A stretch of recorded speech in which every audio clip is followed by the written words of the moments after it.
જેતપુરના વિશ્વવિખ્યાત સાડી ઉદ્યોગ પર યુદ્ધનું ગ્રહણ લાગ્યું છે। ગેસ અને કાચા માલની અછતથી 50% કારખાનાઓ બંધ થઈ ચૂક્યા છે, જેથી લાખો મજૂરોની રોજીરોટી છીનવાઈ છે। એક સાડી ઉદ્યોગનું કેન્દ્ર ગણાતું જેતપુર યુદ્ધ અને ભૌગોલિક તણાવની સીધી અસરમાં આવી ગયું છે। અમેરિકા, ઈરાન અને ઇઝરાયલ વચ્ચેના સંઘર્ષને કારણે જેતપુરના અર્થતંત્રના પૈડા થંભી ગયા હોય તેવી સ્થિતિ છે। યુદ્ધના કારણે આંતરરાષ્ટ્રીય બજારમાં કાચા માલના ભાવો ભડકે બળી રહ્યા છે। આ ભાવવધારાએ કારખાનેદારોના ગણિત બગાડી નાખ્યા છે।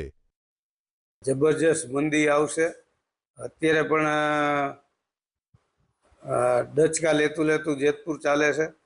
જ્યારે ચિંતાનો વિષય મેઇન એ છે કે 80,000 મજૂરોની રોજીરોટી કેવી રીતે આપવી। અમારા વેપારી ઉદ્યોગકારો અત્યારે ચિંતામાં છે જોરદાર।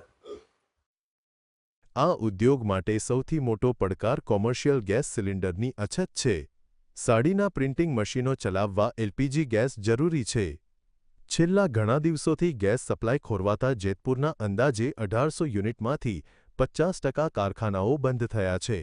સાડી ઉદ્યોગમાં જરૂરી એવા પ્રિન્ટિંગ, કલર, ફિનિશિંગ કેમિકલ્સ, કોલસો અને પેકિંગ માટે વપરાતી પ્લાસ્ટિકની થેલીઓના ભાવમાં 20થી 30%નો જંગી વધારો ઝીંકાયો છે।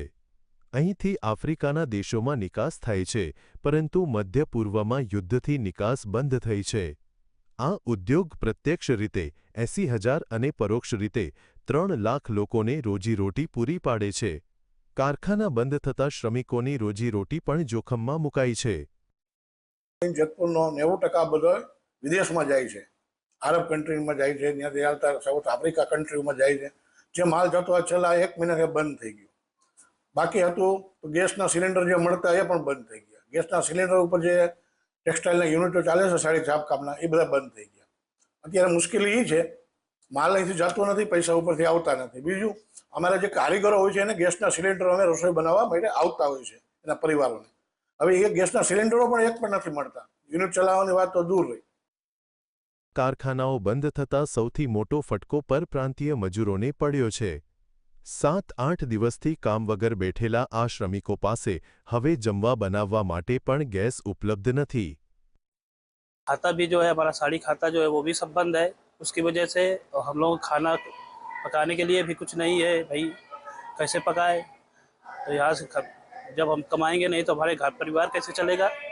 इसके लिए सरकार से गुजारिश है कि हमारे यहाँ पे जो है एलपीजी की व्यवस्था की जाए कुछ।